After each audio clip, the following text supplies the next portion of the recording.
Olá, você está no podcast do Rapper Sua Mãe. Eu sou Renato MC. Essa é a Mônica. Mônica foda. E hoje a gente tem o professor de filosofia. Fala, professor. Fala, grande, beleza? Tranquilidade, tudo na paz. Paz de já. Graças a Deus. Paz de já. Bom, a gente estava conversando aqui antes de entrar aqui. Você está profissionalizando o seu canal, é isso? Pô, tô sim, cara. Tô profissionalizando porque... É assim, houve uma necessidade, né, cara? Houve uma necessidade e as coisas estão crescendo, estão acontecendo, então Sim. É algo natural, né? Eu, a princípio, não... Ainda bem, cara. Eu, a princípio, não mensurava isso, não tinha noção disso, mas depois, com o tempo, eu falei, cara, nós vamos ter que profissionalizar isso. Então, tá acontecendo e tá acontecendo da melhor maneira possível, porque, a princípio, o rapaz que veio profissionalizar o canal, né, dando melhor luz, melhor qualidade de som, de áudio, de imagem, ele não cobrou nada. Ele veio por livre e espontânea vontade. Ele falou, pô, professor, vou te ajudar aí. Beleza. Só que agora, né, cara, nada mais que justo de estar ajudando o cara com alguma coisa. Então nós estamos fazendo isso, nós estamos correndo atrás disso e a coisa está crescendo. Éramos eu e Rafael, agora somos eu, Rafael e o Paulo. O Rafael não tá aí agora, não? Paulo. Ele não pode... Não, rapaz, eles estavam aqui. Eles estavam aqui, só que saíram, foram... Eles são solteiros, né, cara, de sexta-feira, então... O Paulo o Paulo até namora, né, algo fixo, mas o Rafael não, o Rafael, Rafael é pipa voado, então, sexta-feira... Eu imagino que o Rafael seja seu aluno, ou ex-aluno, ou não? Por quê? Porque ele é pipa voada? Não, porque você sempre tá explicando as coisas pra ele. Eu imaginava que ele era seu aluno. Não, mas ele na verdade, foi meu aluno, né? Num colégio aqui chamado Rui Barbosa. Então, o Colégio Municipal Rui Barbosa, que por sinal é o colégio mais, vamos dizer assim, é considerado um colégio de qualidade ou de maior qualidade entre os colégios, entre os escola do município de Cabo Frio. Quando eu digo município, é a prefeitura de Cabo Frio, né? Porque aqui nós temos essa diferença entre escolas da prefeitura e escolas do estado. Então, entre as escolas ou colégios da prefeitura de Cabo Frio, ela se destaca, é considerada uma das melhores, se não a melhor. Entendi. Professor, você é professor de filosofia, mas você tem outras formações ou... Sim, o que acontece? Minha primeira formação, na verdade, é teológica. Meu sonho da adolescência era ser pastor. Eu nem sei, eu sempre falo isso, eu nem sei muito bem se eu tinha esse sonho ou se eu sonhava o sonho de outras pessoas, como por exemplo da minha mãe. Entendi. Que sempre minha mãe dizia que eu seria pastor. Entendi. Então é provável que eu tenha sonhado o sonho dela. E aí, quando eu me despertei nisso, que eu estava sonhando o sonho de outra pessoa, eu deixei de sonhá-lo. Então agora eu estou presenciando e realizando o meu sonho, que era ser professor. Por sinal, eu desde os meus 11, 12 anos, eu já leciono em escolas chamadas naquela época Escola Bíblica Dominical, na igreja, né? E por aí nós vamos. Aí o que acontece? Aí eu fui fazer história, né? Depois eu fiz filosofia e aí pós-graduação e por aí nós vamos. Então eu tenho a graduação de história, a graduação de filosofia, a pós-graduação em filosofia e sociologia, né? Na verdade, metodologia do ensino de filosofia e sociologia, também graduado também em história da cultura africana. Por isso, nos meus comentários lá no YouTuber, eu consigo transitar em todas essas, vamos dizer assim, todas essas problemáticas, né, que envolve o negro, que envolve a própria história do Brasil e as questões filosóficas que envolvem a alma, vamos dizer assim. Sim. Então você tem um leque, eu tive o prazer de ter esse leque, né, de abrir esse leque. Então nós trabalhamos com filosofia, sociologia e história. Eu vi que uma vez você... E a própria teologia em si. Que é muito importante, eu acredito. Ainda mais pro Brasil de agora. Acho que devia ser importante. Né? Mas eu vejo que você destrincha bastante sobre, tipo, eu vi um vídeo que você falava da Guerra dos Canudos, em que os negros, historicamente, eles são obrigados a pegar em arma. Que você destrinchava sobre isso. Eu não vou lembrar qual vídeo que era, mas... Na verdade não foi Canudos, foi Guerra do Paraguai. Ah, tá, verdade, perdão, verdade. Isso, a Guerra do Paraguai, fazendo, já que você tocou, só para alertar aí as pessoas que estarão a nos ouvir. Por favor. Que a Guerra do Paraguai, o que aconteceu? Foi uma guerra de 1865 até 1870. 5 anos. Resumo, né? Onde nesse período, muitos negros, em especial no final da guerra, né? Os negros, eles eram chamados, convocados para a guerra. Sim. E dava-se o nome de voluntários da pátria. O que é? Que na verdade eles não eram convocados. Convocava-se o filho mais velho dos donos dos engenhos, dos brancos, para estar lá lutando. Sim. Só que aí eles, dizendo-se amantes da pátria, né, eles falavam: eu vou dar ao Brasil aquilo que eu mais amo, aquilo que mais de valor eu tenho. Então eles davam, ou eles obrigavam os negros a irem para a guerra, fronte de guerra. Sim, né? Assinando um documento chamado que eles eram voluntários, ou seja, voluntários da pátria. Inclusive aqui no meu bar tem uma rua chamada os Voluntários da Pátria. Poucos sabem o porquê desse nome, né? Na verdade, eles não eram voluntários, eles eram obrigados e iam com a promessa de, se voltando, lógico, vivo, né, receberiam a carta de alforria. O que aconteceu com alguns. O legal disso é que lá no fronte de guerra, a questão abolicionista foi conversada, foi debatida, porque o negro que estava lá conseguiu convencer o branco que ele era gente boa. Então o branco olhava para o negro, que estava lutando do mesmo lado dele, e falava assim: pô, o negro é gente boa, cara. Vamos então, ao chegar no Rio de Janeiro, melhor dizendo, lutar pela causa abolicionista. Então a Guerra do Paraguai contribuiu para a evolução, para a maximização da questão abolicionista, que já estava né, bem acrescentada aqui no Brasil. Nós estamos falando de 1870. Sim. A abolição vai acontecer em 1888. Então, desde 1823 já havia esse debate sobre a abolição da escravidão. Entendi.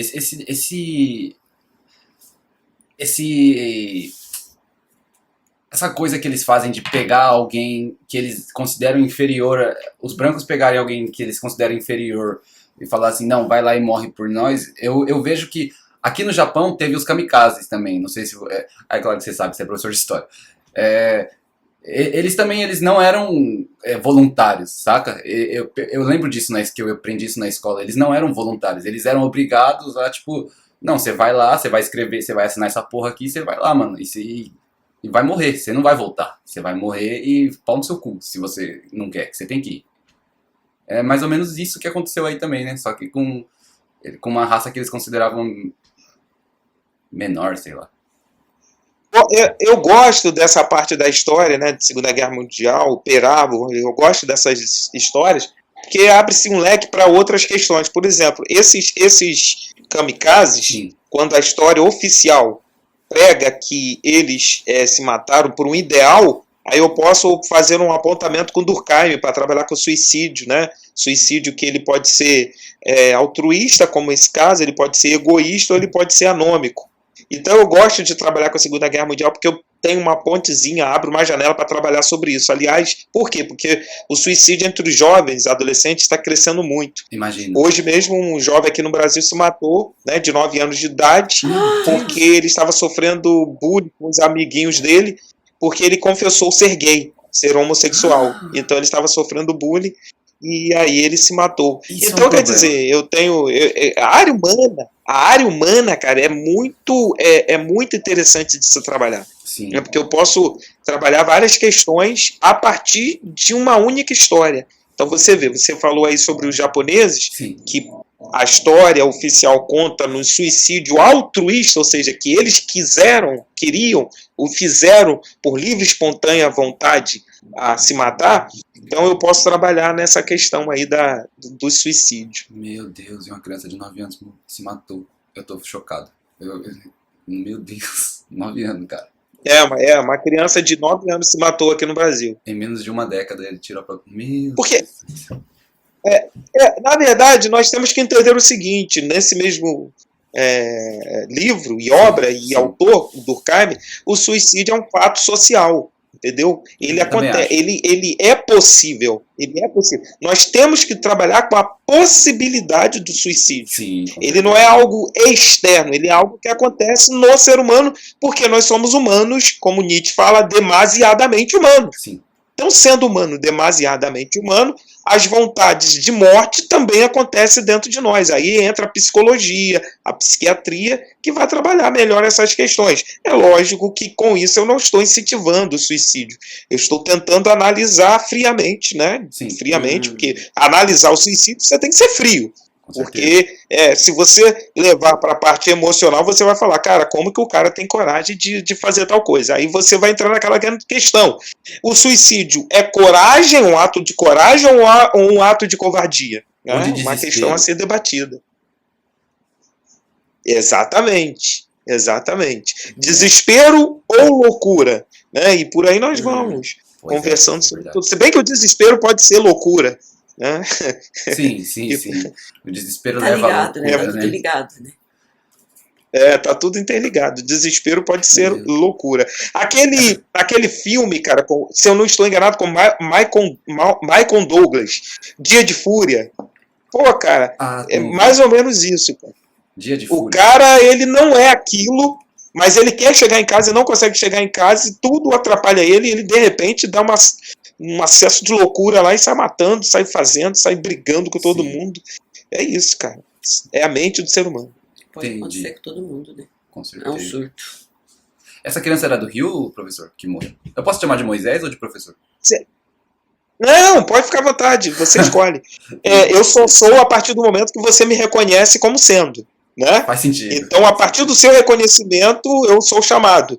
Por exemplo, não tem como você me chamar de algo que você não me reconheça. Exatamente. Eu sempre falo isso para os meus alunos. É uma filosofia existencialista, né? O existencialismo fala isso, que eu só sou a partir do momento que eu sou reconhecido como sendo. Entendi. Se você não me reconhece como sendo, né, eu não sou. Então eu entro na sala de aula, se os meus alunos não me reconhecerem como sendo professor, eu serei mais um deles. Entendi. Né? Essa é a grande diferença, o reconhecimento. Entendi. Né? A partir do momento que eu não te reconheço, eu também posso te tornar invisível, né? A invisibilidade de alguns agentes. Por exemplo, eu não reconheço o gari, então eu o torno invisível. Então eu passo por ele e não dou bom dia. Eu não reconheço o porteiro, então eu passo por ele, não o vejo e o torno invisível. É a invisibilidade de alguns agentes sociais que a sociedade teimam em fazer. Os lixeiros, os garis, algumas vezes os professores e por aí nós vamos. Pois é. Essa criança, perdão de ficar nesse assunto, mas essa criança era do Rio? Você conhecia essa criança? Ah, sim, era. Eu penso que sim, foi aqui no Rio. Eu sou do Rio, né, cara? Eu sou do Rio, uma cidade do interior. A minha cidade é cidade de praia, cara. Cidade de praia. Né? Cabo Frio. Aqui só tem uma coisa a fazer, praia. Ainda bem. Só tem isso. Praia, mais nada. Eu vou em Cabo Frio pra... Não, praia, não inventa. Você vem para Cabo Frio para curtir praia. São várias praias, as praias mais lindas que a outra. Nós estamos perto de Búzios, né, que é a cidade mais famosa aqui. Né? Búzios, Arraial do Cabo, que é considerada a princesinha do mar aqui do Brasil. Então nós estamos aqui. É nesse circuito aqui, circuito da região dos lagos. Então eu sou do Rio de Janeiro, só que interior do Rio de Janeiro. Imagino que seja longe da Zona Norte, então. Deve dar umas 2 horas por aí. Tá. 2 horas de carro, né? Entendi. De carro, umas 2 horas. Entendi. Tá. Professor, e hoje você leciona na escola pública ainda? Eu fiz um pacto comigo de nunca mais trabalhar em escola particular. Não quero nunca mais trabalhar em escola particular. Eu trabalho em escola pública, sou concursado, né? Isso me dá também uma certa estabilidade de escolher onde eu quero trabalhar. Então eu já rejeitei muitos convites de escola particular, já rejeitei muitos convites de outras escolas, de outras instituições, porque como eu sou concursado, funcionário público, isso me dá essa estabilidade. Se eu não fosse, talvez eu não teria essa ideia, essa ideologia. Então eu assumiria uma escola particular. Mas eu quero trabalhar com a escola pública porque eu acredito na minha luta, que é a luta de uma melhoria do ensino, de uma luta na melhoria da qualidade de vida do meu aluno, Sim. nas questões sociais, no fortalecimento das ideias, para que ele venha entender a posição social em que ele ocupa e que ele poderá ocupar se quiser. Sim. E se puder. Isso é importante. Entendeu? Então, eu acredito no meu trabalho dentro de uma escola pública. Eu não acredito no trabalho que o governo me obriga a fazer. Eu acredito no trabalho que eu faço. Exato. O seu trabalho. Né? Isso é importante. No meu trabalho. Naquilo que eles me dizem para fazer, eu não acredito. E eu não faço. Eu sou rebelde. Tá como eu falei, eu sou rebelde porque eu sou concursado. Então eu não posso ser mandado embora. Né? Se eu não fosse concursado, talvez eu me adaptaria, né, e faria o que eles querem que eu faça hoje. Entendi. Mas, por enquanto, eu não farei. Por necessidade, né? Porque se torna uma necessidade. Isso. Eu sempre digo que o diabo mora na porta da necessidade. O diabo, ele mora na porta da necessidade. Como assim, professor? Quando Jesus estava com fome, quem apareceu para ele? O diabo, oferecendo aquelas soluções. Quando Jacó estava com fome, apareceu também o Esaú, querendo lhe oferecer situações assim, que para ele, naquele momento, parecia ser a solução, mas depois ferrou ele. Porque, para quem não sabe a história de Esaú, uma história bíblica do Velho Testamento, que Esaú estava com fome um belo dia, ele era um irmão mais velho, teria o direito à primogenitura, e ele não tinha o que comer. Apareceu Jacó oferecendo para ele um prato de lentilha e falou: eu te dou esse prato de lentilha se você passar para mim o direito de primogenitura. Esaú caiu na armadilha, deu para ele o direito de primogenitura, que eram as heranças que ele tinha direito como primogênito, e ficou com um prato de comida. Ora, que troca maliciosa. Ele trocou o direito que ele tinha das terras toda de ficar rico, milionário, por um prato de comida. Por quê? Porque estava com fome. Então eu sempre digo, o diabo mora na porta da necessidade. Quando a necessidade aparece sempre um diabo, não necessariamente um ser, né, angélico. Uma tentação. Nada disso. Eu estou falando metaforicamente. Né? Entendi. Mudando totalmente de assunto. Até porque também eu nem acredito. Até porque eu nem acredito também na questão do diabo como ser angélico. Bom, eu não ia entrar nesse assunto, mas já que você tocou nisso, como que você enxerga isso? O céu, o inferno? Como que o professor de filosofia... Céu, inferno? Sim. Teólogo, né? Teólogo enxerga isso. Não existe inferno, cara. Esse inferno físico, ele não existe. Pode existir um inferno astral. Se o inferno existe, inferno chama-se solidão, porque solidão é infernal. Um ser humano só, e quando eu digo só, não é o cara que fisicamente está solitário. Eu digo o cara que está fisicamente acompanhado, mas sente falta de pessoas, de companhia, de amizade, de paixões, de aperto de mão, e por aí nós vamos. Então o inferno, ele não existe. Principalmente o inferno cristão, ele não existe, porque ele é racionalmente impossível, não é improvável, ele é racionalmente impossível de acontecer. É só uma questão. Uma pessoa morre com seus 70 anos de idade, a outra morre com seus 15 anos de idade. Quem teve mais oportunidade de fazer a coisa certa para ir para o céu e quem teve mais a oportunidade de fazer a coisa errada e ir para o inferno? Claro que é o cara de 70 anos, sim, mas ao morrer estarão ambos diante de Deus e serão julgados de uma mesma maneira para serem lançados no céu ou no inferno. Entendi. Então isso daí não existe, cara. Isso daí... É claro que a religião...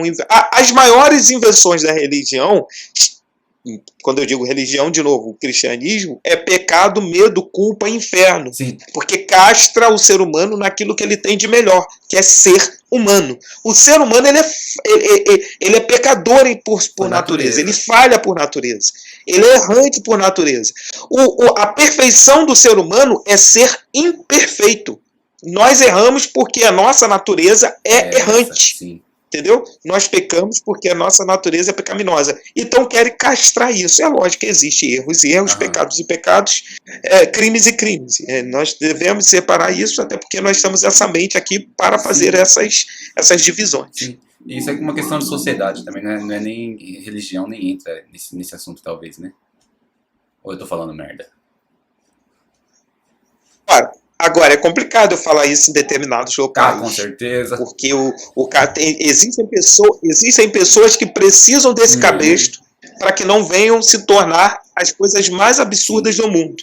Então eu já ouvi várias vezes o fulano falar: olha, eu só não te dou um tapa na cara porque eu sou crente. Aí eu fico puto e fico triste. Fico puto porque ele não é educado o suficiente para não depender de uma religião para ser bom. E fico feliz porque a religião talvez estejam fazendo bem em não ser um cara agressivo. Então tem homens que deixaram de bater na mulher porque estão na igreja. Se sair da igreja, volta a bater na mulher. Ele é só mais, ele é um agressor que não praticante, né? Ele é um filho da puta não praticante. Não deixa de ser, mas não Exatamente. Deixa de ser. Que precisa da religião. Que precisa da religião para ser encabeçado. É o trio dele, né? Exato. Por isso as religiões têm que ter doutrina, né? Toda religião tem que ser doutrinária. Se não for doutrinária, ela não consegue manter as pessoas em suas mãos. Fala bonito pra caralho. Deixa eu falar. Um bagulho que me incomoda nesse quesito, já que a gente entrou nesse assunto, e isso me interessa muito, é que, pra mim, assim, a pessoa que normalmente vive 70, 80, 90 anos, é um tempo muito curto pra você julgar se ela é boa ou não, pra ela passar uma eternidade no inferno ou no céu, saca? É um período muito, tipo, 80, 90 Imagina anos. Com 16. Exato, cara. Ou com 9, tá ligado? Isso me incomoda, tá ligado? Tipo, você vai julgar esse período aqui, pra mim, a eternidade, mas a eternidade vai depender de 80, 90 anos, cara. Você tá entendendo? É foda. Exatamente.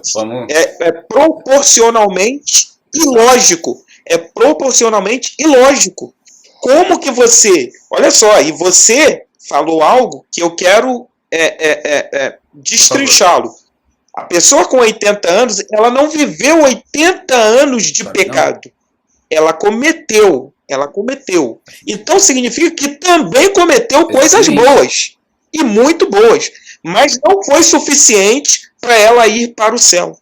E outras, o contrário. Cometeu coisas ruins que também não foram suficientes para ir para o inferno. Foram lançadas ao céu. Então eu corro o risco, nessa lógica, de encontrar Hitler lá no céu. Sentido, cara. E corro o risco de encontrar Madre Teresa de Calcutá e corro o risco de encontrar Madre Teresa de Calcutá no inferno.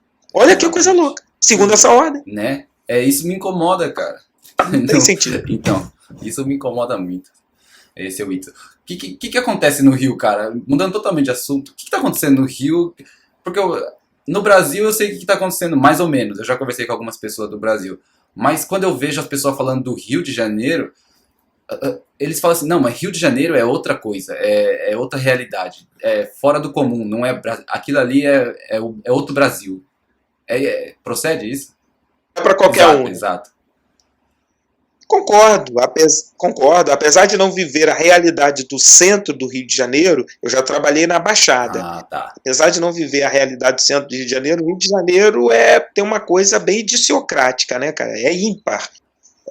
As belezas são características... As belezas do Rio de Janeiro são características do Rio de Janeiro. Não tem o carnaval, o samba, a noitada carioca... A boemia, né, as noites. O problema, sabe o que também muito acontece? Por exemplo, você sabia, cara, que, por exemplo, em termos de favela, comunidade, são as coisas mais belas, mais bonitas que acontecem ali? Só que a mídia, por uma questão de sensação, de sensacionalismo, né, publica, posta, transmite aquilo que de ruim acontece lá dentro. Por exemplo, não é toda hora que tem tiroteio, mas um exemplo que eu vou usar de uma comunidade, no Vigário Geral, vai aparecer o que na mídia? Não vai aparecer que está acontecendo um samba, um churrasco, a família unida, a coisa legal. Vai aparecer o quê? Quando o cara toma um tiro, bala perdida ou coisa parecida. Por quê? Porque isso dá o sensacionalismo. Isso é legal para a mídia. Isso é bom para a mídia. E as pessoas querem também ver isso. As pessoas não querem ver a outra bem no churrasco, alegre, feliz. Eu costumo dizer, cara, infelizmente na nossa sociedade, que hoje é muito mais difícil você sorrir com os que sorriem do que chorar com os que choram. É muito difícil você se alegrar com a alegria do outro, cara. É muito difícil você se alegrar com o que quando o cara tá bem. Entendeu o que eu tô te falando? É muito difícil você torcer para a alegria do outro. Então, quando você vê televisão, a maioria das pessoas, quando fala assim, ó, foi feito um churrasco lá na zona norte do Rio, ou na zona sul, seja lá o que for, onde apareceram fulano, que notícia chata. Agora você falar, nesse churrasco morreram 10 pessoas, oh, meu Deus. Aí todo mundo presta atenção na porra da notícia. Entendeu? Por quê? Porque nós estamos vendendo uma mídia, a nossa mídia é sensacionalista, ela vive disso, ela é horrível, ela é danosa. Se ela pudesse, ela só mostraria sangue o tempo todo, coisa vermelha. Isso é muito ruim. Coisas boas acontecem no Rio. Meus alunos aqui do interior do Rio de Janeiro, quando eu falo assim, vou levar você no Rio de Janeiro, as mães e os pais ficam doidas. Meu Deus, lá tem tiroteio. Pô, cara, o tiroteio acontece, mas não é assim não, gente. Sim. Entendeu? São coisas que ainda não são cotidianas. Só que quando mostra-se isso muitas vezes na televisão, parece que é todo dia, toda hora, todo momento. Entendeu? E não é bem assim. O Rio é lindo, o Rio é maravilhoso. Só que, claro, tem problemas estruturais terríveis, sociais terríveis. Violência, né?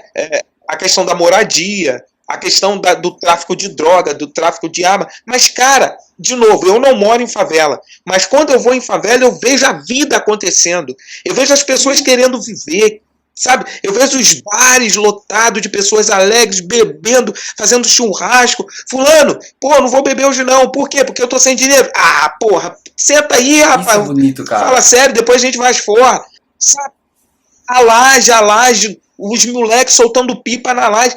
Cara, o Rio de Janeiro, as favelas, não é constituído de pessoas ruins, de pessoas do mal. O Brasil é constituído de pessoas boas. É porque a pessoa ruim e o mal faz mais barulho. Exatamente. Esse é a grande parada. Entendeu? Por isso, o Luther King, ele vai falar o quê? O que me incomoda não é o barulho das pessoas ruins, e sim o silêncio das pessoas boas. As pessoas boas, costumeiramente, são quietas, são na delas, não querem fazer o mal, não importunam. Sim. Mas a pessoa ruim importuna, fala alto, grita, gesticula, entendeu? Dá tiro. A pessoa do bem não, cara. A pessoa de bem, na verdade, não quer arma para se defender, porque ela odeia a arma. Ela tem medo da arma. Então ela não quer uma arma para se defender. Ela quer ficar na dela, ela quer tomar sua cerveja, seu vinho, comer seu churrasco, sua macarronada, sua feijoada, pô. Entendeu? Dar-se a impressão de que as pessoas ruins são a maioria, mas não, certeza, tem muita gente boa, entendeu? Tem muita gente boa pra cacete no Rio. No mundo, né? Exato. Esse negócio de armar, cara, é foda porque, não, eu quero uma arma pra me proteger. Não, vamos focar, então, em tirar a arma de quem já tem, tá ligado?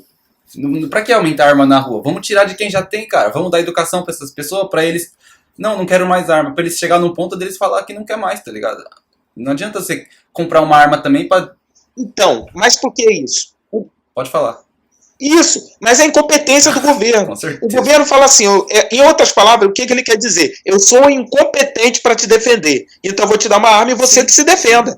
E é isso que ele quer dizer. Eu sou incompetente, eu não consigo trazer para você a defesa, a segurança pública. Eu não consigo desarmar aqueles que eu deveria desarmar. Então eles vão continuar armados e eu vou também armar você. Para que quando esse cara mal que está armado vier, o cara bom atirar. Pô, cara, tem lógica isso? Não tem lógica. Então nós vamos criar uma sociedade de gente boas. Não, de gente horríveis. Que tem arma dentro de casa. Que a qualquer momento, a qualquer minuto, a qualquer barulho, a qualquer instante, ele vai usar aquela arma. Sabe-se lá pra quê e pra quem. Sabe-se lá pra quê e pra quem. Quando, né, cara? Porque eu já vi gente que depois de tomar umas 3, 4 doses de alguma coisa, tá loucão e querendo brigar na rua, tá ligado? Um cara desse com uma arma, cara, faz estrago. Isso mano. Aí, cara. É foda, você tem que parar pra pensar no prós e contras, tá ligado? Isso aí.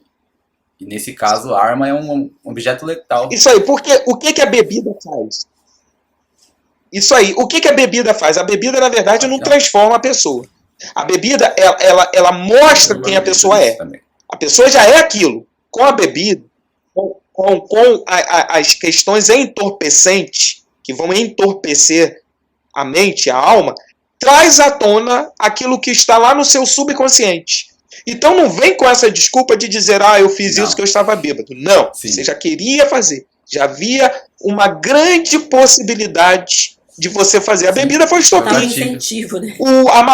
A cocaína foi estopim. Isso, faltava alguém ou alguma coisa para fazer a pessoa externalizar algo que já estava no seu interior. Então, nós olhamos para o tóxico, né, como aqui fala, o tóxico, de forma errônea. Nós achamos que ele transforma a pessoa. Não, ele revela a pessoa. Então, na verdade, nós teremos que trabalhar a pessoa e não a maconha, e não a cocaína. Os caras ficam querendo combater a cocaína, a maconha ou coisa para ele. Não, cara, trabalha a pessoa. Porque a pessoa bem trabalhada, ela vai saber beber.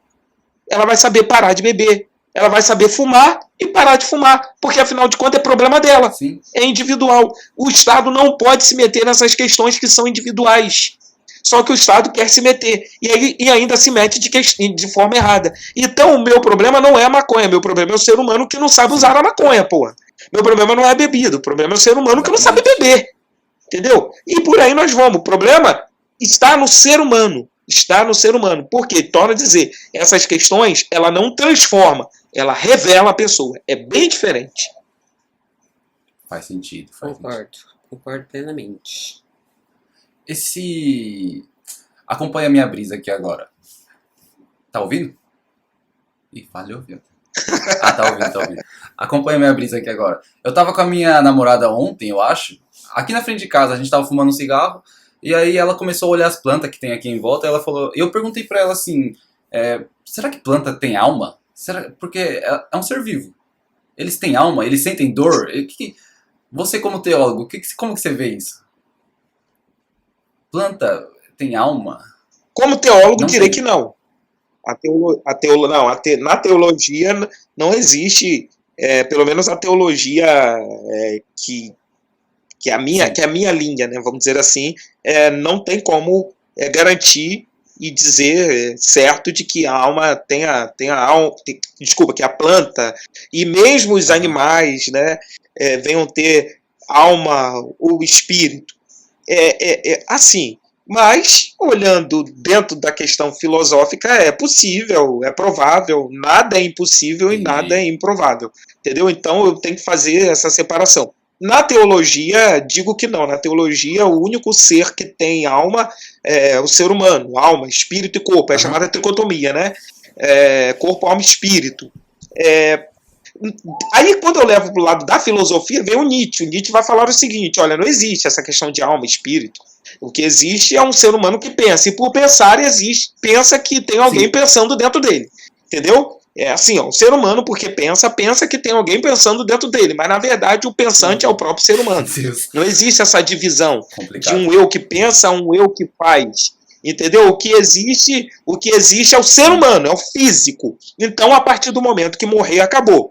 Isso é os ateus, né? O ateísmo. Dentro da teologia, que nós trabalhamos com teísmo, não é assim que funciona. Dentro da teologia, pelo menos a vertente que eu estudei, você tem corpo, alma e espírito. E aí dividimos. O corpo é isso aqui, que um dia vai morrer, vai perecer e acabou. A alma que pecar, esta morrerá. A que não pecar vai ser levada aos céus. E o espírito retorna a Deus que o deu. Né? Então você tem essa divisão. Isso eu estou de novo falando uma teologia cristã. Tá? A alma tem o seu destino, o espírito também, e o corpo perece. Agora, acreditar que uma planta tem a alma é mais uma questão assim panteísta, né? Por exemplo, Baruch Spinoza, que é a maior referência do panteísmo que nós temos, ele foi até excomungado da comunidade judaica, se eu não estou enganado, em 1632, porque ele via Deus e a humanidade como uma coisa única, monismo. Então, eu sou Deus assim como Deus, é uma coisa só, chamada monismo. Uma única substância. Bem diferente do cristianismo, que diz o quê? Que Deus é aquele que transcende, ou seja, maior que eu. Já no panteísmo, Deus não transcende. Eu sou junto com Deus a mesma coisa. Entendeu? Então, e por entender que a natureza também emana Deus, eu entendo também que ali há uma alma vivente, entendeu? Dentro da questão panteísta. Agora, dentro da questão teológica cristã, dificilmente haverá essa possibilidade, inclusive nos animais que são chamados animais irracionais. Né? Mas é um belo debate. Você consegue separar isso, cara? Tipo, ó, pela teologia isso é errado, isso é desse jeito, mas pela filosofia é desse jeito. O que acontece dentro da sua cabeça que você consegue separar isso é ética? Seria ética isso? O que é? Como? Eu consigo transitar com todas essas ideias dentro de uma coisa chamada ceticismo, porque eu duvido de todas elas. Entendi, faz sentido, cara. Duvido de todas elas. Entendeu? Então, para mim é muito tranquilo. Quando fala assim, ó, haverá um julgamento pós-morte, eu duvido. Mas também não descarto.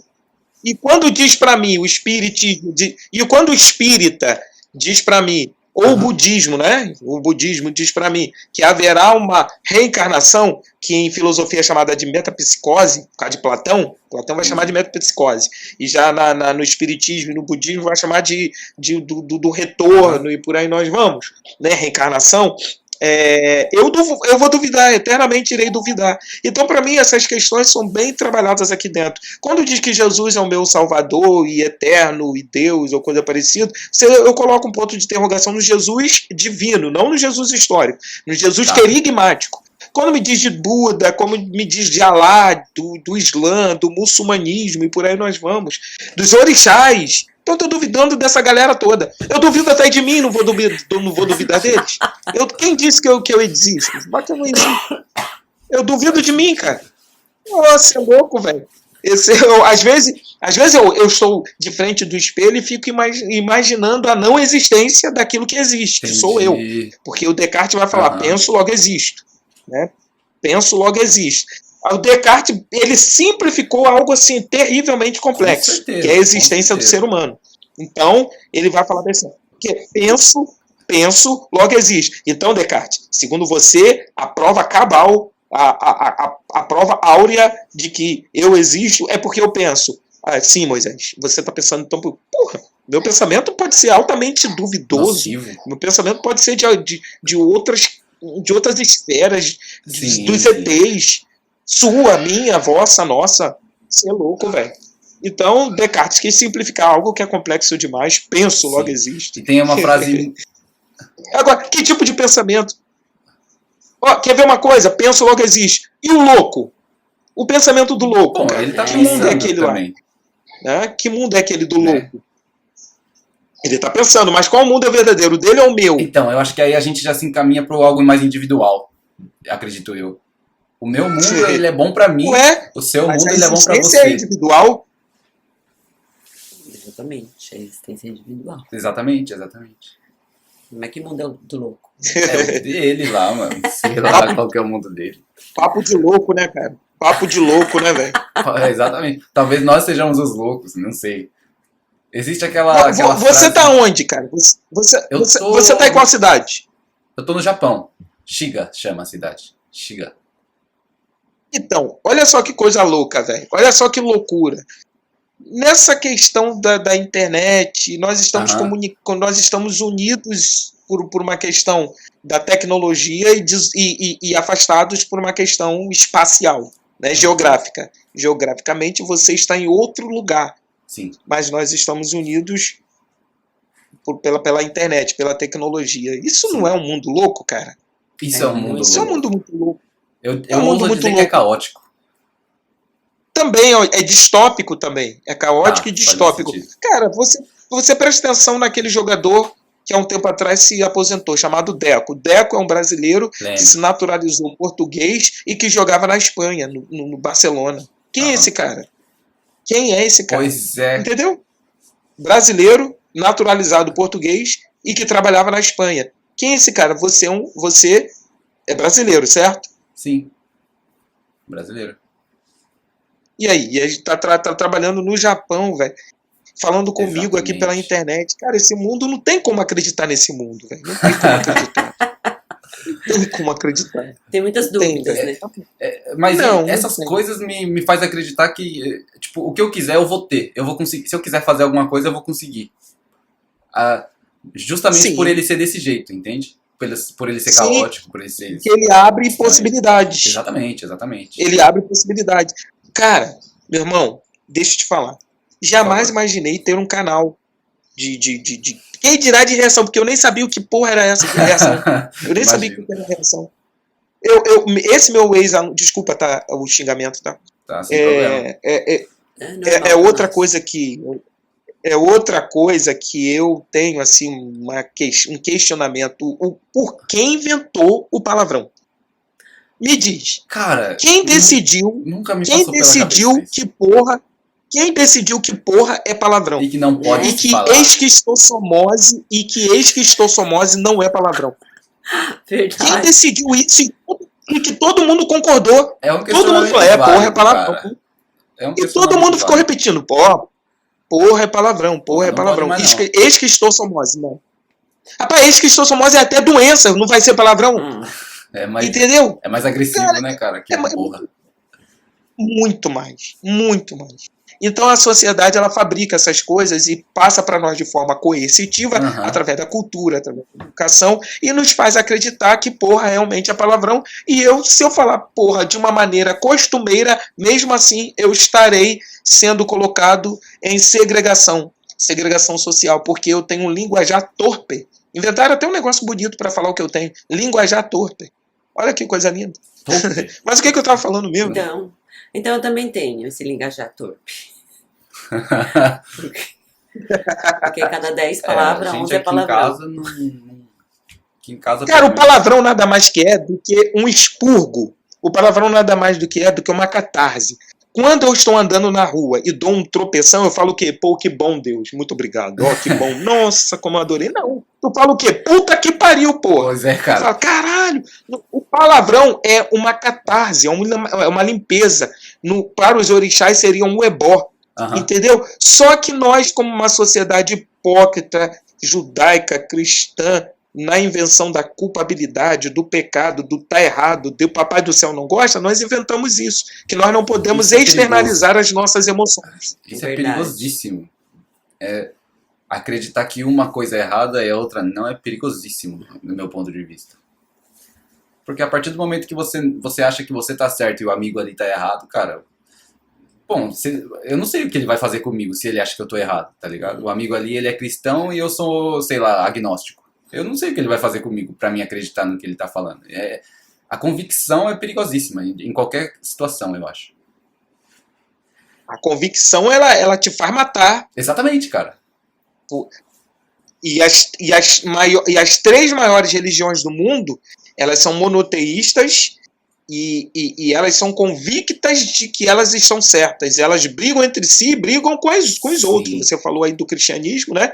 Que é a maior religião do mundo. Depois vem o islamismo, que é a que mais cresce. Depois vem o judaísmo. E todas 3 são monoteístas e pegam para si a legalidade. Ou seja, eu estou correto. Sim. E você está errado. Então eu posso te matar em nome de Deus, em nome da minha fé, em nome da minha... Por isso que Blaise Pascal vai falar o seguinte: nada dá mais prazer ao ser humano do que matar em nome de uma convicção religiosa. Olha que coisa louca. Ele falava isso. A convicção religiosa, as convicções matam. Tem também as políticas, né? Tem outras questões também. Entendi. Caralho. Ô, professor, eu queria perguntar para você. Você é negro, eu sou filha de negro também, né?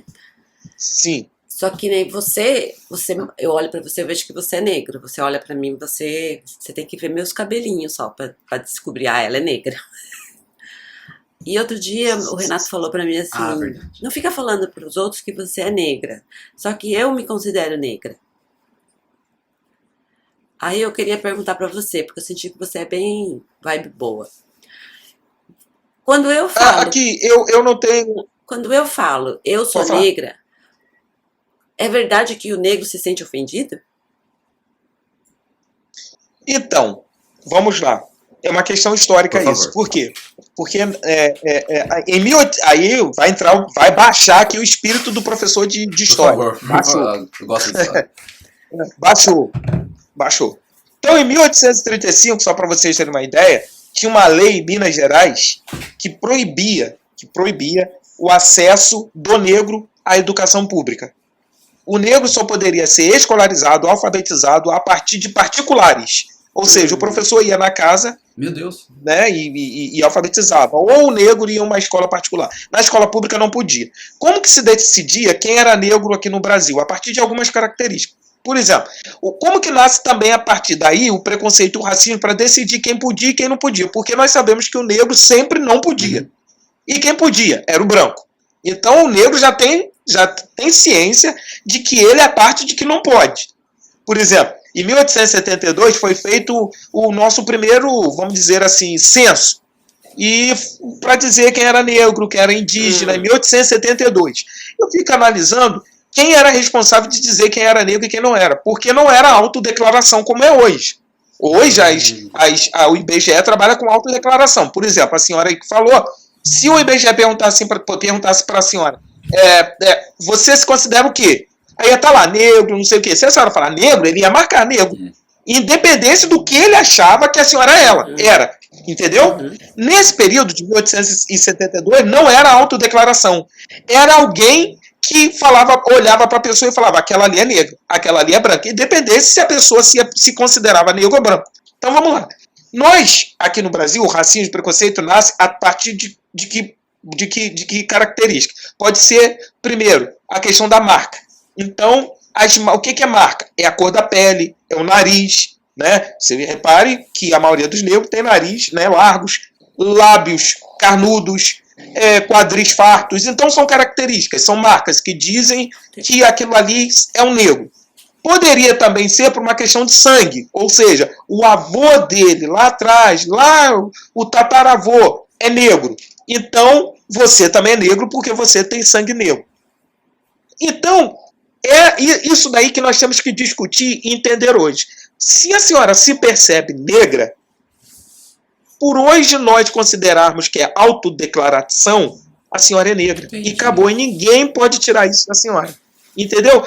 E se a senhora quiser comprovar através das características físicas, melhor ainda. E se a senhora quiser comprovar através da questão sanguínea, tataravó, e lá atrás, que possa ter alguma negritude, beleza, não tem problema. É autodeclaração. Senhora, problema de quem fala que não. Porque hoje é autodeclaração. Então, eu sou negro. Eu sou preto. Eu sou negro. Mesmo que eu fosse branquinho, eu poderia dizer eu sou negro porque lá atrás meu bisavô é negro, então eu tenho sangue negro. Por mais que as minhas características físicas não prova para você isso, mas para mim sim, porque eu tenho sangue negro. Na verdade, no Brasil, dificilmente alguém vai correr disso, né? Exato. Alguém vai fugir disso. Com certeza, né? Eu falei mais disso pela questão da... É porque no Brasil existe aquela esquerda que luta pelos ideais do negro, do gay, da mulher, ou de qualquer raça que foi oprimida, mas existe aquela esquerda chata, tá ligado? Que, eu tô conversando aqui com você e se eu falar assim, pô, mas o professor é preto, eles vão recortar só isso aqui e vão falar assim, lá, ele tá chamando o outro de preto ali porque ele é racista, tá ligado? Não, esse povo é chato. Rapaz, povo é chato. Comigo você tá livre pra caralho, pra caramba. Por isso que eu fiz a pergunta pra você, eu me senti à vontade. Tu tá livre. Não, então. Não, mais comigo você tá livre. Cara, é assim. Pô, tá vendo aquele preto? Dependendo de quem chama, eu trabalho isso com maior naturalidade. Entendi. Algumas pessoas me chamam de preto e eu percebo claramente que é carinho. Ô preto, ô meu pretinho, ô meu neguinho, é carinho. Né? Outros irão chamar de forma pejorativa. Aí eu terei que saber entender isso. Por quê? Deixa eu te falar uma coisa. Por favor. Se eu tô passando numa rua, o cara fala bem assim, ó. Ali, ó, tá passando ali um viado. Eu não tenho que me ofender. Claro que não. Porque eu não sou viado. Eu não sou viado, então eu não vou me ofender. Eu só me ofenderia, entendeu? Se acontecesse de uma forma pejorativa e eu entendesse tal coisa. Então, se eu não sou, eu deixo passar batido. Eu não sou aquilo ali. Ali, ó, tá vendo ali, ó? Aquele cara é safado. Pô, eu não sou safado, eu não tenho que me ofender. Exatamente. Eu tenho que sair fora. Agora, se eu fosse safado, eu ia chegar, pô, eu sou safado mesmo. Se eu fosse viado, eu teria que falar, realmente eu sou viado mesmo. Mas eu não sou. Então eu não tenho que me ofender com isso. Esse negócio que você falou é importante. Esses dias eu fui procurar um apartamento pra alugar com a minha namorada. E nós dois somos tatuados. E aqui no Japão existe uma cultura que não aceita a gente tatuado. Tem, tipo, muita gente não tá nem aí, mas tem muita gente que é chata. Tipo, nós não pode ter tatuagem. Tipo, a gente pode até alugar o apartamento pra vocês, mas vocês vão ter que esconder essa tatuagem. Vocês nunca vão poder mostrar essa tatuagem. E aí, por mim ali, eu já levantava e ia embora. E aí a minha mina discutiu lá, falou, não, mas a gente tem tatuagem, mas a gente é normal. A gente vai pagar aluguel, a gente vai pagar imposto, a gente vai fazer isso, a gente vai fazer aquilo. Tudo igual todo mundo, tá ligado? Só que ela falou assim, foi a primeira vez que me discriminaram por alguma coisa. E eu falei, bom, eu sou discriminado eventualmente por ser estrangeiro. E quando eu sentei naquela cadeira pra conversar com a mulher da imobiliária, eu falei, mano, essa mulher, ela tá me distratando. Do jeito que ela me olhou, ela já me distratou, tá ligado? Então, quando você fala assim, você pode me chamar do que você quiser, porque eu entendo porque você vê que eu não tô te distratando porque você é negro. Do mesmo jeito que eu vi que ela, tipo, eu vi que ela me distratou. Mas eu vi que outras pessoas não me distrataram, tá ligado? Sim, sim. Você vê no olhar da pessoa se ela tá te distratando ou não. Cada caso é um caso, né, cara? Cada caso é um caso. Não, exatamente. Isso é verdade. Mas o cara que ele é preconceituoso, você vê no olhar dele. Sim. Ou eu tô falando merda. Sim. Não, cara, o olhar, ele denuncia muita coisa. O olhar, ele é denunciante demais. O cara olha pra você... Naquele olhar tá dizendo, pô, eu gosto de você, eu te odeio, o que tu tá fazendo aqui? Chega perto de mim, cara, eu sou legal. O olhar, ele denuncia pra caramba, né? Quem é sagaz nisso já conquistou muitas mulheres por causa disso, né? Já percebeu? Quem consegue ler olhares já conquistou muitas mulheres por causa disso. Porque a mulher, e outra, eu vou dizer mais, a mulher trabalha muito mais com o olhar do que um homem. Aliás, a mulher trabalha muita coisa do que um homem, né? Mas uma das coisas que a mulher tem... Ao falar, é com o olhar. A mulher fala muito com o olhar, principalmente umas com as outras. E elas se entendem assim, olhou, já percebeu. O olhar de uma mulher para outra já disse uma Bíblia para o homem. O que o homem tem que falar, lendo a Bíblia, a mulher diz em um olhar.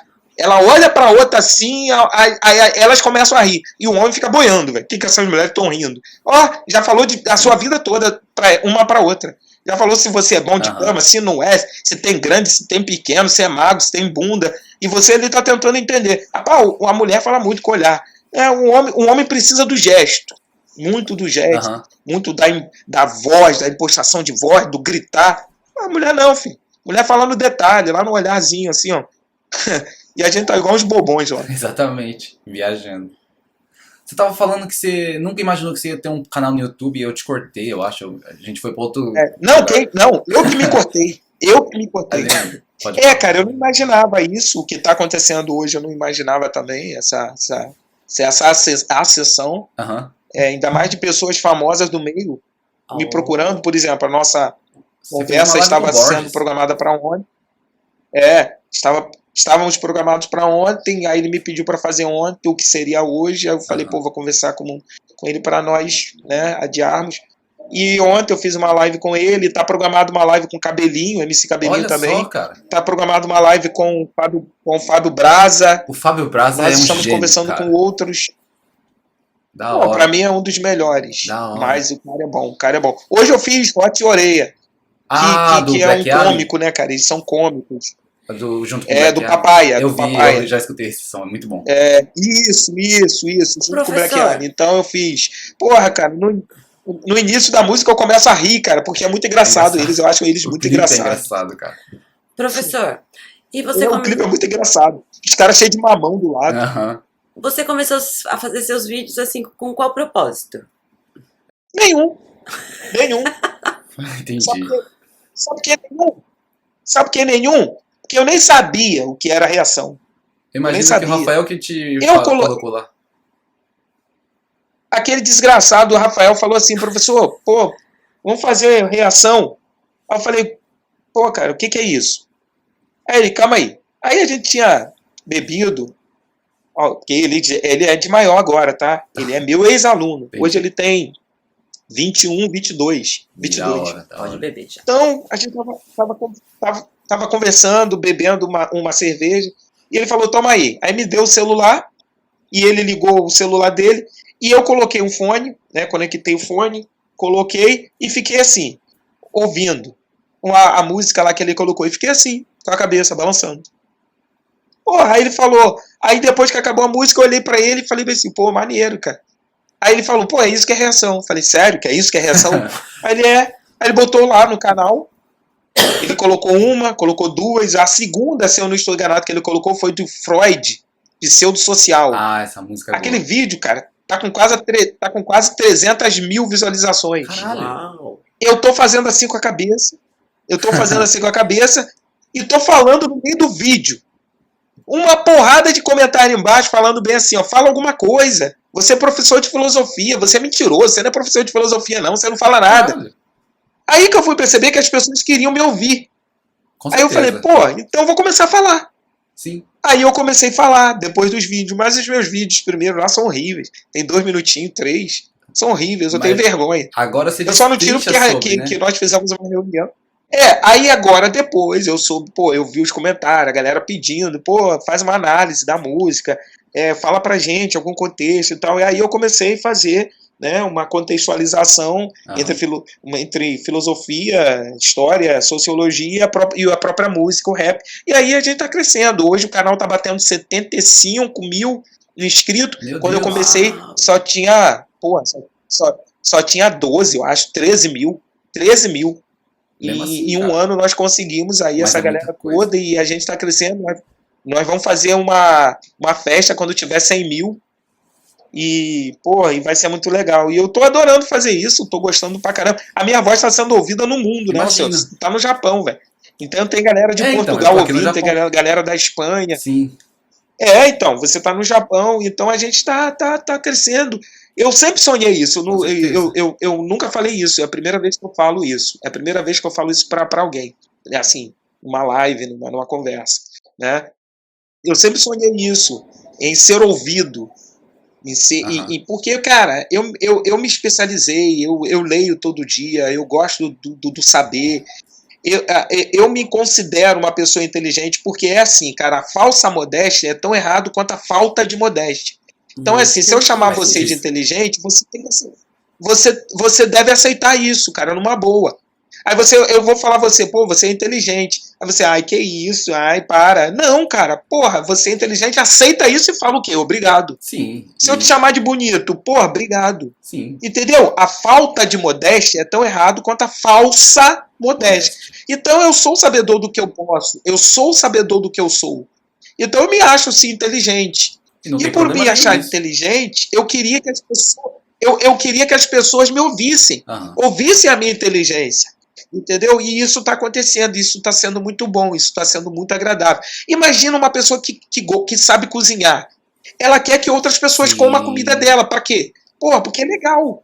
É legal você cozinhar para os outros. Uma pessoa que gosta e sabe cozinhar, gosta e sabe cozinhar para os outros, não é só para ela. Eu conheço várias pessoas que cozinham maravilhosamente bem que não gostam de comer o que ela fez. Ela gosta de fazer para os outros. E a comida é maravilhosa. Eu gosto, cara, eu gosto da minha inteligência e quero passar também para as pessoas aquilo que eu aprendi. Isso é um dom. Eu tenho esse dom. Se eu tenho esse dom, eu não posso escondê-lo. Entendeu? Isso é até uma questão, uma parábola bíblica, né? Que a luz, ela não pode ficar debaixo da cama, ela tem que resplandecer. E eu transmito luz, eu sou sabedor disso, através daquilo que eu falo, através daquilo que eu posto. Tanto é que as pessoas nos comentários, elas falam que, pô, professor, eu estava precisando aí do que o senhor falou, pô, muito legal, muito bacana o que tu tá falando, então eu sou sabedor daquilo que eu sou capaz de fazer. E pelos seus vídeos a gente percebe que você gosta de ensinar, você gosta de explicar cada detalhe, né? Caralho! Então, eu sinto um pouco de inveja dos seus professores. Eu tive professor assim que gostava do que estava fazendo também, tá ligado? Mas eu tenho inveja um pouco dos seus alunos, de ter um professor igual você. É verdade, cara, de coração mesmo. Porra, eu gosto, cara, eu gosto, obrigado. Eu gosto de incitar o pensamento, de forçar os meus alunos a questionarem a vida, o mundo, o sistema, a religião, a cultura, ele, nós, Deus. Sim. Eu gosto, importante, cara. O meu aluno, isso, né, cara? Quando o meu aluno fala assim, professor, não estou entendendo nada que o senhor está falando. Aí eu falei, cara, que bom, que maravilhoso. Tem aluno que fala assim, professor, eu vim pra cá com uma ideia, eu tô saindo, caraca, não tô sabendo nem quem eu sou. Né? Eu falei, eu tenho que aplaudir a aula de hoje, porque é isso, a filosofia é isso. A filosofia não é para falar quem você é. Não traz. E eu, além de tudo, eu sou ainda apofático. O que seria apofático? Porque, além de acreditar que a filosofia não traz resposta, né, ela na verdade, a filosofia não diz quem você é, mas a filosofia pode, em contrapartida, dizer quem você não é. Entendi, faz sentido. Porque aí eu sou um apofático. Eu prefiro me apresentar dizendo aquilo que eu não sou do que aquilo que eu sou. Porque aquilo que eu sou, a pessoa poderá ver, né? Poderá chegar à conclusão. Não, Moisés realmente é. Poucas vezes eu digo quem eu sou. Essa aqui foi uma das poucas vezes que eu disse que eu sou inteligente, porque eu protelo pra caramba e dizer que eu sou inteligente. Eu concordo quando as pessoas dizem que eu sou, mas dificilmente eu digo que eu sou. Essa aqui foi uma das poucas vezes, porque eu prefiro chegar com a negativa e aí fazer a surpresa, né? Do que dizer que é e de repente, pô, não é nada daquilo que falou que ali faz sentido. Mas você tá de parabéns. Tá de parabéns, cara. E eu, cara, só tenho a agradecer. De verdade mesmo. Cara, eu gosto. Isso aqui é uma conversa boa, agradável. E igual eu te falei, a gente não tem um assunto específico que a gente quer tratar. A gente deixa a conversa aí, tá ligado? E isso é o mais interessante. É o mais natural possível que eu consigo. Conversa. E você é casado, Moisés? Cara, eu sou enrolado. A pessoa que mora aqui em casa acabou de passar aqui do meu lado, que é a mãe do meu filho. E moramos... entendi. A Tainá é o nome dela. Tainá. Entendi. Acabou de passar aqui do meu lado aqui. E nessa casa eu tenho uma filha, né? Eu sempre falo dela. Eu tenho uma filha de 17 anos. Nossa, você tem uma adolescente. Que não gosta de aparecer. Você tem, professor? Só pra me saber só. Não gosta de aparecer. Não gosta de aparecer nas lives, não gosta de aparecer nos react. Eu tento forçá-la, tento negociar com ela a aparição dela, tento chantageá-la, mas não consigo. Talvez agora eu consiga porque ela botou um cabelo maneiro, fez um dread maneiro. Que da hora, aí pra nós, cadê? Tô louco pra mostrar. Chama ela aí pra mostrar pra nós. Não vai aparecer mesmo. Desiste dessa possibilidade. E tem um filho de 1 ano. Tem um bebê. Tem um filhinho de 1 ano. Com a Tainá. A mãe da minha primeira filha é Sueli, uma pessoa também muito maneira. E a mãe do Caleb também uma pessoa muito chata toda a vida. Caleb. Da hora. Ela vai ver depois isso. Eu chamo chata. De chata. Muito chata, mas que você gosta. Faz parte. Caleb não me deixa dormir. Caleb não me deixa acordar direito. Familiar. Bíblico. Entendi. É bíblico? É o nome bíblico. Se fosse menina, seria Helena, por causa de Helena de Troia, que eu gosto dessa história. E Caleb, eu gosto da história dele, velho. Caleb é um cara que era parceiro de Josué. Caleb foi parceiro de Josué, que foram sucessores, né, de Moisés. Né? Moisés, meu xará. Entendi. O cara da lei, o cara que fez o Pentateuco e tal. E certa vez Moisés chegou e falou bem assim, eu preciso de alguém que vá espiar a terra, né, que nós temos que conquistar. E ele mandou 12 homens. Desses 12 homens, somente dois voltaram dizendo que tinha como conquistar aquela terra. Os outros 10 falaram, não dá não, que lá tem uns caras fortão, que a gente não vai conseguir destruir, a cidade é impenetrável, era a cidade de Jericó. E aí Caleb e Josué e Caleb falaram, não, nós vamos lá e nós vamos ganhar a porra lá. Então foram eles que segundo consta na Bíblia, incentivaram a conquista de Jericó porque falaram, nós vamos conquistar aquilo ali, quando os outros foram covardes e desistiram. Entendeu? Então eu gosto da história de Caleb. Bom, para quem achava que só porque você critica a religião cristã, você odeia ela, você é um admirador da história bíblica. Eu tenho que ler tudo, cara. Como eu falei, eu fiz teologia, então tipo, né, teologia, então aqui em casa eu tenho o livro dos Mormons, por exemplo, eu tenho os evangélicos apócrifos, né, eu tenho alguma coisa do hindu, eu tenho alguma coisa do budismo e por aí do islamismo, e por aí nós vamos. Eu estou aberto à negociação. Eu vivo com essa premissa, não é premissa, mas eu vivo com isso também de, bom, me apresente um argumento melhor e eu vou passar a acreditar nisso. Talvez. Talvez, né? Eu tô aberto a melhor religião. A melhor religião é aquela que te faz melhor. Exatamente. Entendeu? Exatamente. Já disse o Dalai Lama. Quando o Leonardo Boff, que é um teólogo da libertação, né, da teologia da libertação, perguntou a ele, Dalai Lama, qual a melhor religião? Aí Leonardo Boff pensou que ele ia dizer, o líder tibetano, né, ele ia dizer a religião dele. Aí ele falou, não, a melhor religião é aquela que te faz melhor. Ou seja, isso é sensato demais. Qualquer uma religião pode fazer. Pra caraca. Né? E você tem quantos anos, professor, com essa bagagem toda? Cara, então, chuta aí, quero ver. 42. Não tem, não, tem 35. Quanto? Não, 35, será? 42. 35? 42? 35? Preto esconde idade, né, velho? Preto esconde idade pra caramba. Eu sou de 79, tenho 41. Esconde. Eu sou de 79, eu tenho 41. Tá. Ó, tô boa. Você errou, cara. Eu tô na melhor idade. Mas eu cheguei mais perto. Eu tô na melhor idade, eu adoro a idade que eu tenho hoje. Porra, eu maneira tô com 49 também, adoro. Pô, legal, cara. Eu espero chegar nessa idade e ter essa... Cara, me amarro. As novinhas me dão mole pra caramba, velho. Eu que não quero. Porra, maneiro pra caramba. Deixa a Tainá ouvir isso. Pô, que da hora. Bom, professor, eu acho que só tenho a agradecer. A gente vai encerrar aqui, cara. Já deu 1 hora ali no relógio ali. Você vai fazer o quê? Vai me enviar esse vídeo? Vai fazer o quê, cara? Bom, eu vou editar ele e vou distribuir no YouTube e no Spotify como um podcast. Show. Beleza. Demorou? Aí quando eu terminar aqui, eu mando ele pra você. Show. Pra você avaliar. A gente vai se falando, se comunicando. Sim, eu espero que tenha sido positivo a nossa conversa. Fica todos vocês. Eu adorei. Tanto vocês dois, né, que estão aí, e outros que ouvirão, ficam todos vocês na paz de Já, na paz daquele que você acredita. Sim. Se não acredita em ninguém, não tem problema também, fica na paz. Não tem problema. O importante é estar na paz. E qualquer dia desse eu vou parar aí no Japão, velho. Por favor. Demorou. Por favor. Será muito bem-vindo. Eu vou passar o número da minha conta, você paga a minha passagem, que aí você vai ver o demorou. Tá. A gente paga, ué. A gente paga. Só espera crescer um pouco aqui o podcast que nós... Tô de brincadeira. Ó, foi um prazerzão. Quando quiser, é só chamar. Demorou. Muito obrigada, professor. Só agradeço. Beijão em todos aí.